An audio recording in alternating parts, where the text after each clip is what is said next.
Hello everybody, and welcome back to another episode of Enigmatica 2 Expert Mode Season 2. And in between episodes, I did a live stream in which we completed a whole bunch of quests here. You can see over here in the quest lines, we have Thaumcraft, quite a bit. We pretty much completed Astral Sorcery. We also completed, I believe, Botania. I made all of the different flowers, so we made that. And then I also finished up a little bit on Blood Magic. And I think I did a bunch of extra utilities. Yeah, as much as we could have. So we couldn't make the Nether Star generator and the Rainbow generator, but we made everything else. So I will clear out my inventory and then we can claim all of those loot crates and do a massive opening time lapse.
I decided to organize the rewards we got a little bit.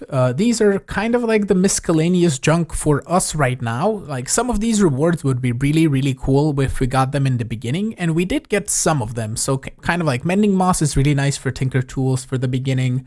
Reinforcements are great. If you don't have sponges, you can get Silky Jewels for Silk Touch modifiers. Even got some sponges from that. A Range Collector is great. This is not an enemy controller. It's a Futura block. It's just it's a deceiver. It's what it is.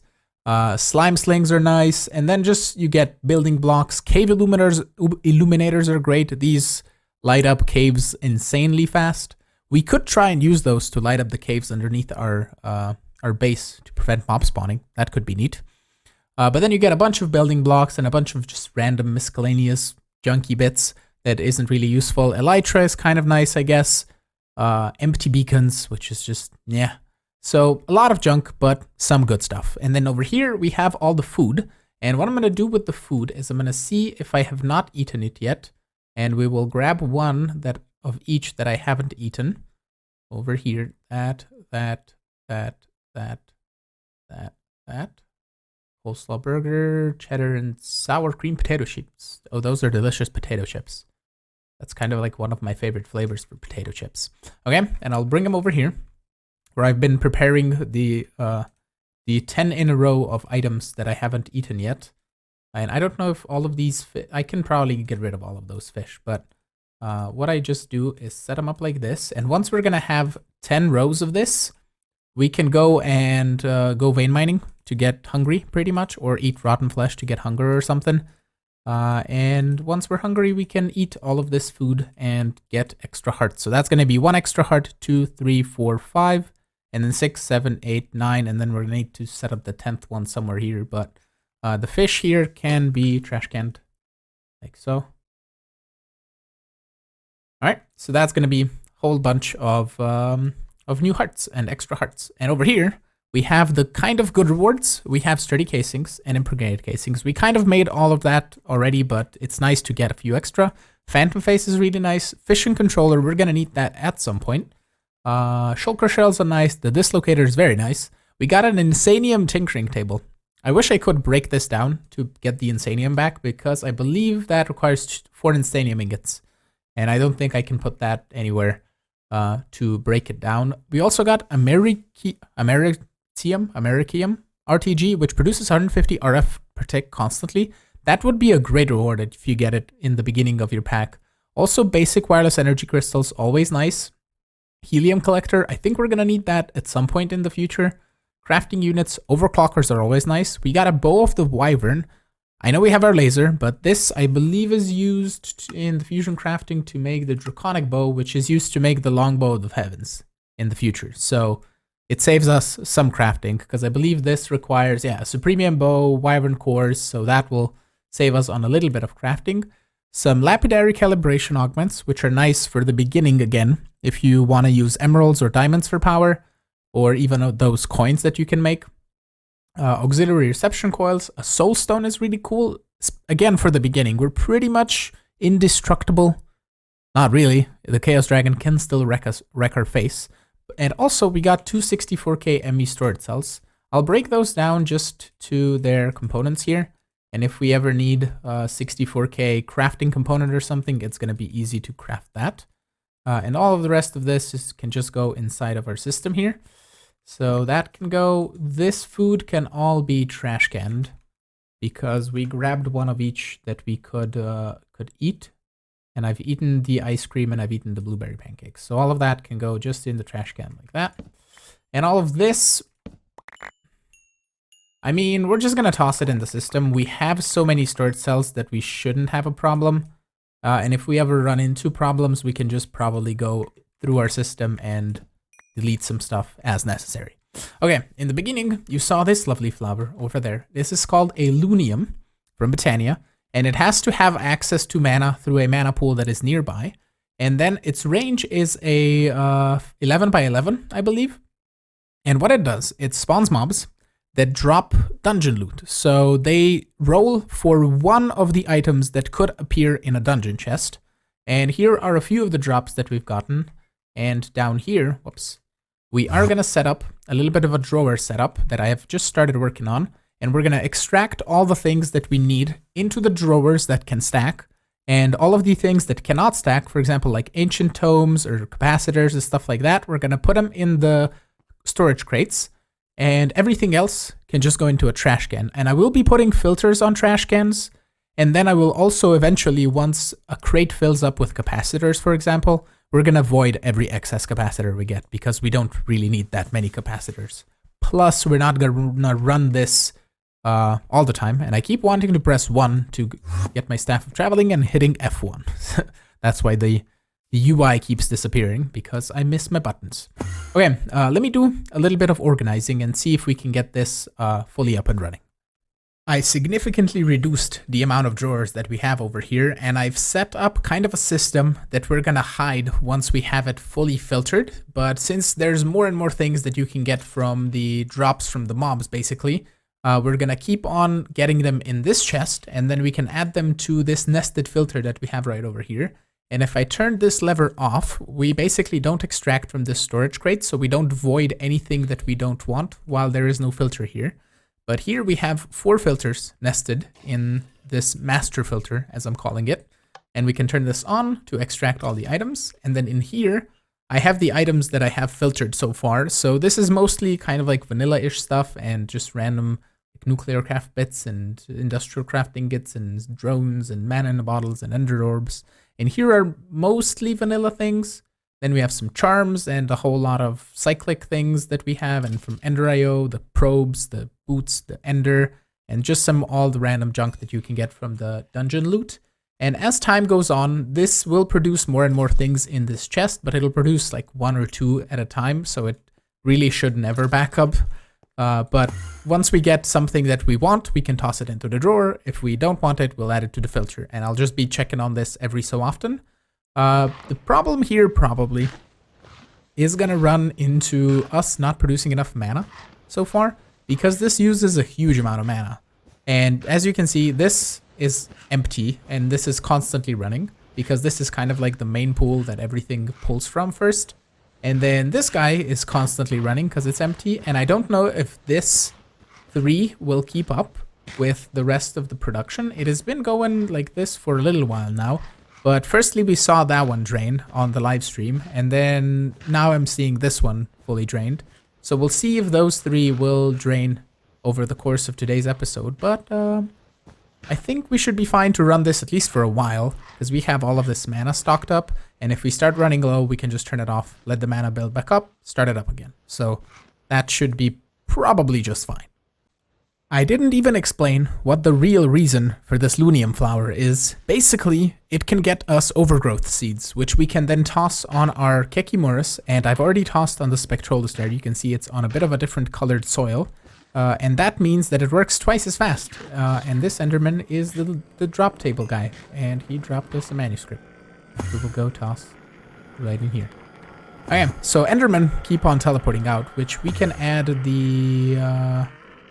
what is it called? There's an Enderman teleportation thing that we can do. I think Mob Grinding Utils has a thing. It has Ender Inhibitor. It inhibits teleportation for entities up to 8 blocks away. You can attach on any side of solid blocks. Right click to activate or deactivate. Okay, so if we do one of these, can I put it right here? Okay, I assume that's active, and it should prevent Enderman from teleporting.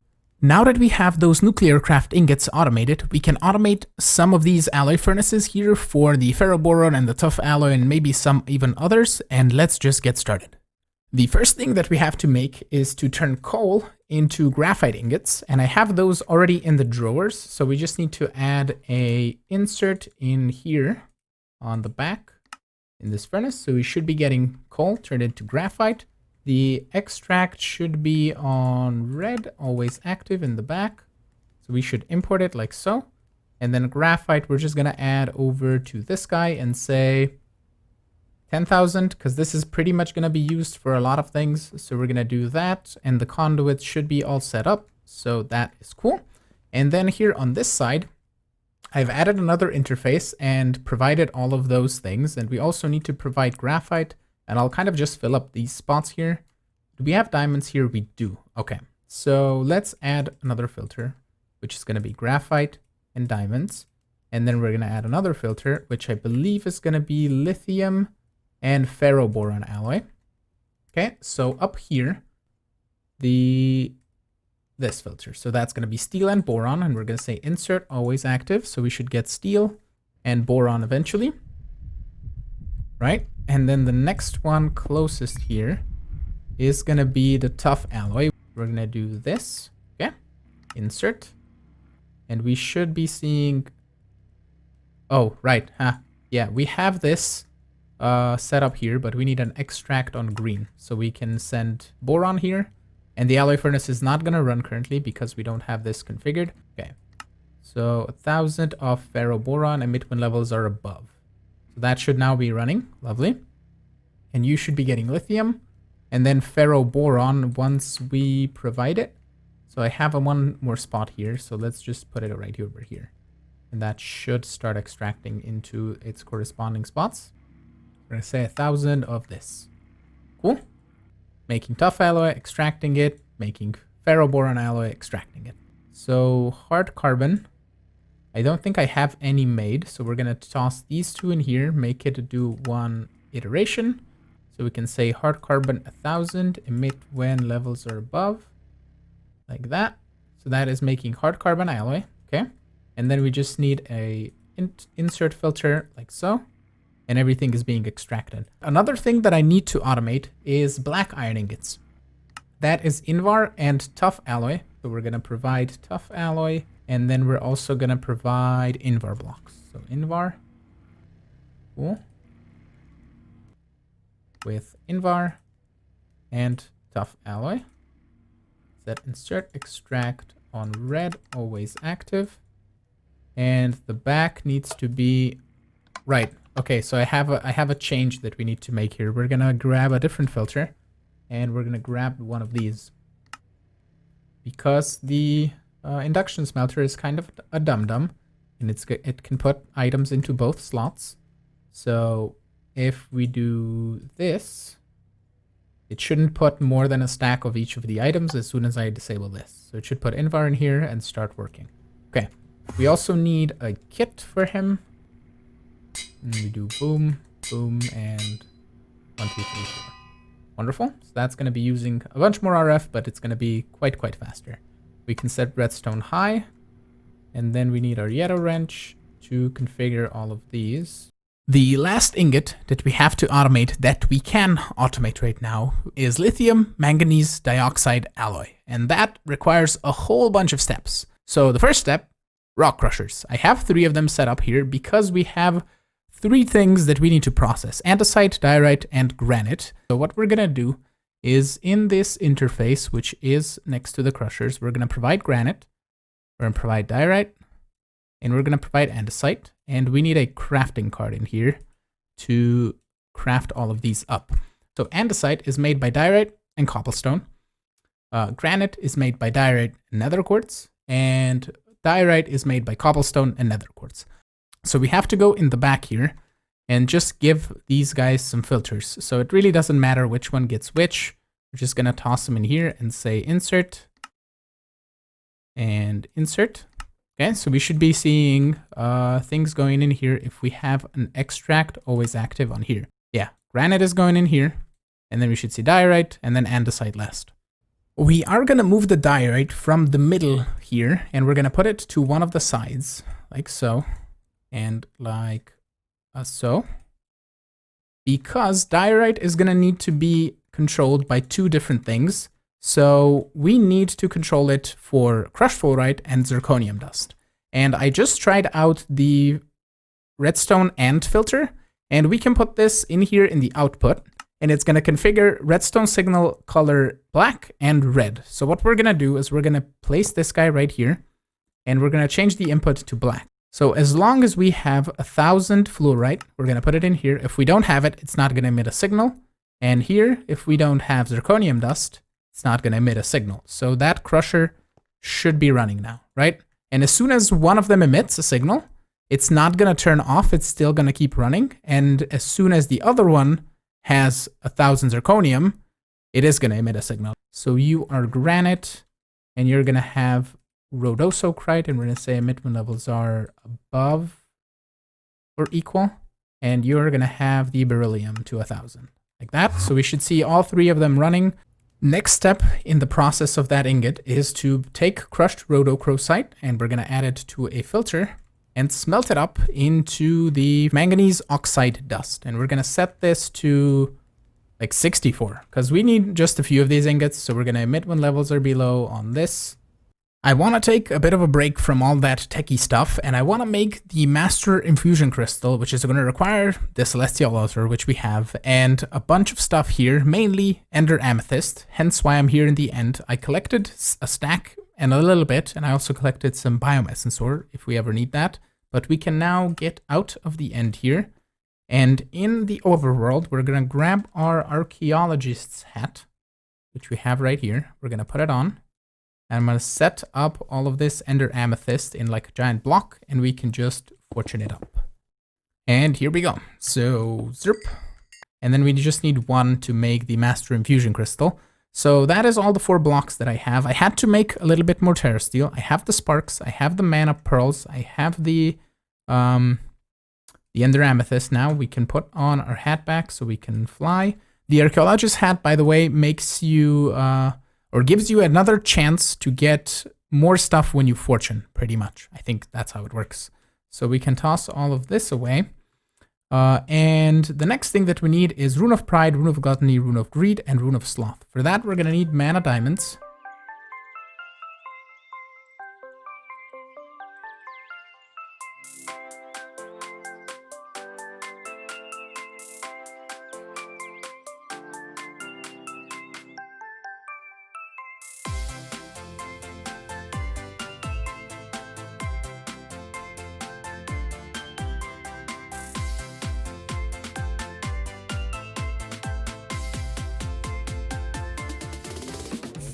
Wow. We can now shift click, Master Infusion Crystal. We're gonna grab our resonating wand, boom, and craft it up. We did it. I have now made recipes for Insanium Essence, Insanium Ingots, and Insanium Blocks. We don't need to store this in a drawer to have blocks of Insanium Essence because we're only going to need it for these seeds, and then we're pretty much never going to need it again. And then we need just regular seeds, not a problem, and we need sewage, which is made in the animal sewer.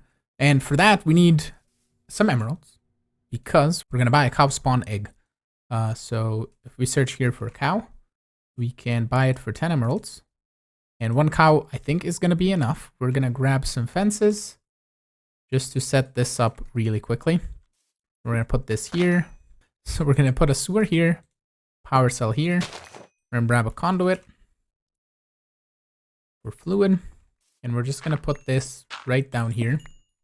I'm going to take the tank, put you right here. We're going to say extract always active. Okay. And then we can just do something like this. And we can spawn in our cow. And this should start collecting sewage and going into there if we give it power by setting this to out and giving it a cell. Now we have sewage. All right. So what we can do is grab our time in a bottle and just do that all the way. And you can see sewage going up fairly quickly. So I think I'll fill up this tank. We now have a full tank of this. We're also going to steal a bucket of this because the sewage bucket is required to make the creative fluid tank. Do we need this to craft something else? We needed to craft one for the creative fluid upgrade. Okay, well, let's grab another bucket of sewage. Just for that case, like that. And we're going to store them in here. Like that. And toss you right here. Give you the sewage by taking that and then flicking it like so. So we should have sewage in here. We're going to say Insanium Essence like this. And seeds like that. And then I need tier 5 crafting seeds, I think. Seed. Yes. Next thing we need is to give this guy power. So we're just going to shift right click that crystal. Give you power like so. And you should start crafting us the tier 6 crafting seeds. And here we go. Stack of tier 6 crafting seeds. Done and dusted. Cool. So the next step is to get into the elite crafting table, which requires the hardened cell frame, which requires the Signalan cell frame, which is going to have to wait for next episode. And with that, I want to thank you all so much for watching. I'm hoping you enjoyed today's episode. If you did, make sure to hit the like button. You can also subscribe to see new videos. You can support me on Patreon as well if you want. And I will see you all in the next episode. Have a great one. Bye-bye.